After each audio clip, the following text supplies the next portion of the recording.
On this episode of the podcast, we're going to discuss marketing objectives and understanding who it is you're competing against to grow your business. Welcome to the Canadian Real Estate Marketing Podcast. Listen each week to explore ideas and tactics that real estate agents can use to get more clients and make more money. Here are your hosts, Paul Poulsen and Val Lebrec. I'm Val Lebrec. And I'm Paul Poulsen.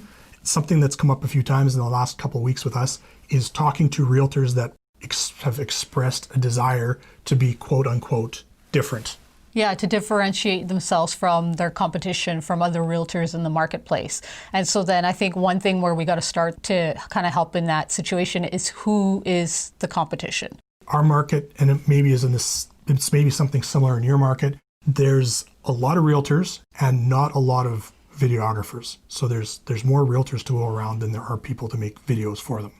The realtors that have had a lot of success in the last 4 or 5 years have really grabbed onto video with both hands, and they've really bought into it, and every listing or close to every listing is getting some kind of a video. They've been consistent with video marketing, doing a video tour, a walkthrough tour of their listing properties, and they've become known for that. New listers want that for their listing, so they seek out these realtors that are doing these video tours. And so this group of realtors have really set themselves apart, and possibly the 5% of realtors in their market. And now if one of those realtors says, I want to differentiate myself, you're already realize that you're already differentiating yourself from the other 95% of the realtors that aren't doing it. When you get into that upper echelon where you're in the top 5 or 10% of the market, it's understandable to think, man, this is going really well, and I want to continue to accelerate my business. I want more listings. I want to work with more buyers, but be cognizant of where those new customers are going to come from. If you've got a system that is working, then keep doing what you're doing as long as it's giving you a result. Keep doing that, and then you're continuing to get the listings that possibly those 95% other realtors that aren't doing videos, you're continue getting those listings. That's right. When you're at that point in your career that you're really doing well in your marketing and you're at the top of your game, I think it's normal to look around and assume that everybody's operating on that level. But the truth of it is they're not. If you're in a market with 100 realtors, there's going to be 10 that are maybe close to that level. And so when you say, I want to differentiate myself from the other people in that same level, it gets really hard and really expensive to pull yourself away from the rest of that 10%.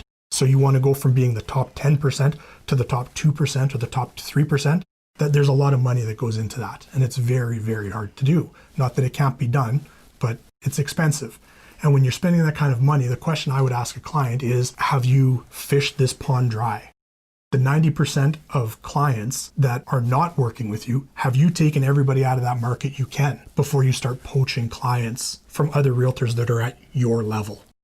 You separated yourself from the other 90% of the realtors, and you continue growing your business, getting clients that the 90% aren't serving.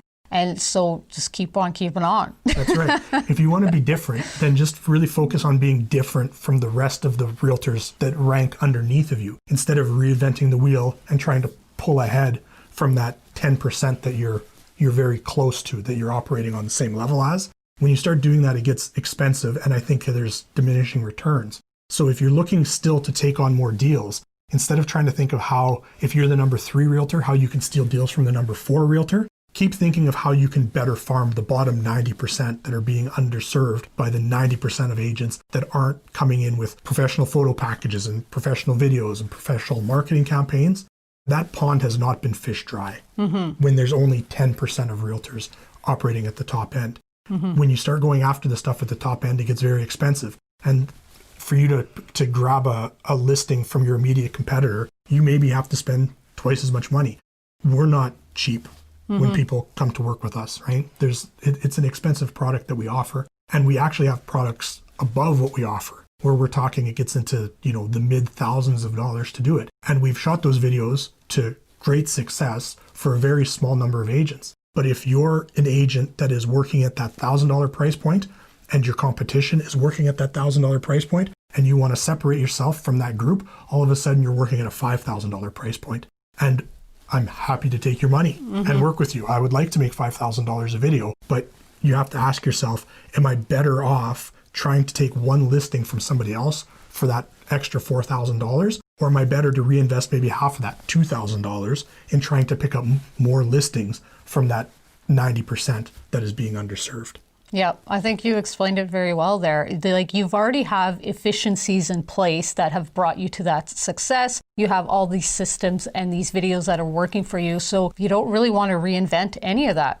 I think when we start looking at saying, oh, I want to do something different, I think where you want to start bringing that in is if you see a shortcoming in the market. That if everybody's doing this certain thing and you think, I have a better way to do this, then I think that that's something to consider. But just to say the other person is doing something similar to me and we're not cutting into the other person's business. We're experiencing a similar amount of success.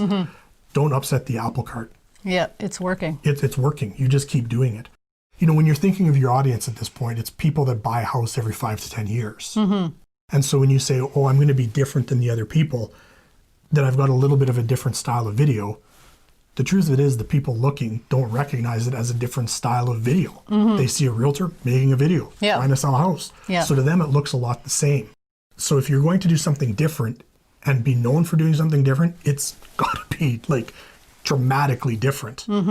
I think the biggest thing when somebody is saying they want to be different, you're kind of asking them why you want to be different and what does different mean to you and what is the result you want to get when you're saying I want to be different. When a realtor comes to me and says, I want to be different, I think honestly that's a realtor that hasn't thought of really a lot about what they want their marketing to accomplish. Right. That they just think, oh, I just have to stand out. I just have to, that's... Or a quick fix or an easy solution. There's got to be a trick maybe instead of like, there's a whole system in place, so follow that system. But instead I just want to be different. Well, you don't have to reinvent anything here. That's right. There's a whole marketing system in place that very successful realtors are successful at by doing a certain video, certain marketing for the listings.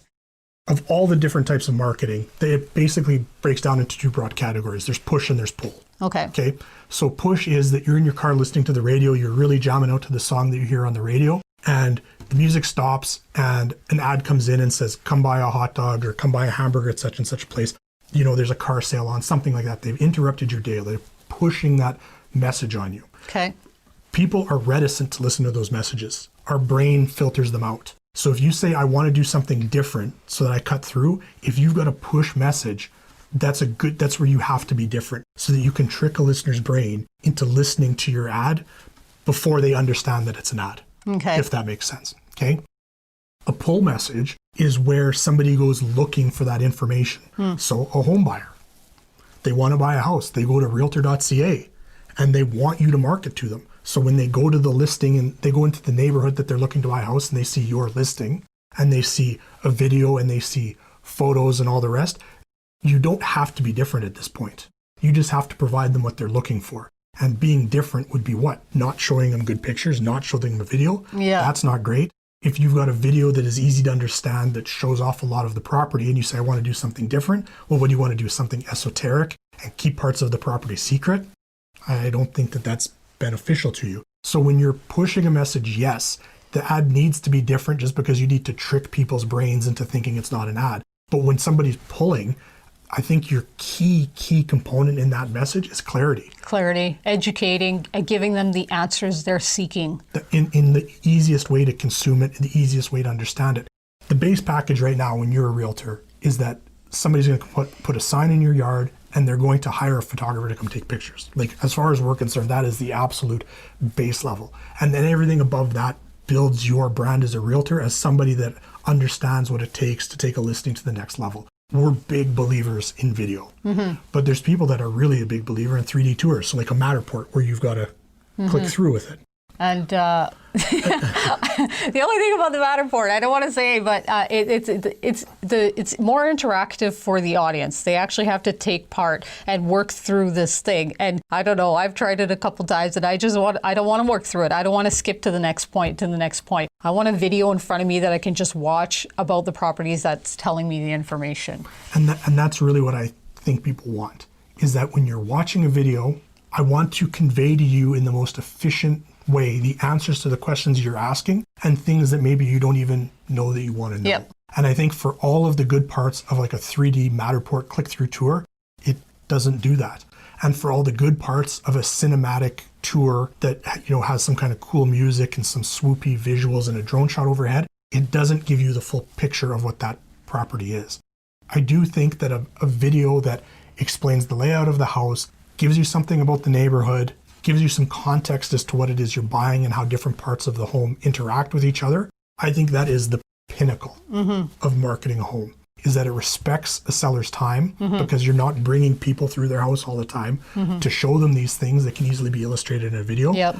You're respecting a buyer's time because they don't have to waste their time coming out and saying, oh, the bedroom faces the wrong way, or the yard's not as big as I thought, or whatever it is, something that could show up in the video. Within that context, if you want to make the best video you can make that can illustrate all of these points to your audience, and you've got a different way to go about that, fill your boots. I think that that's what you do. But to say that just for the sake of doing something different, you're going to upset that system that is efficient and respects everybody's time, I think is a mistake. I agree.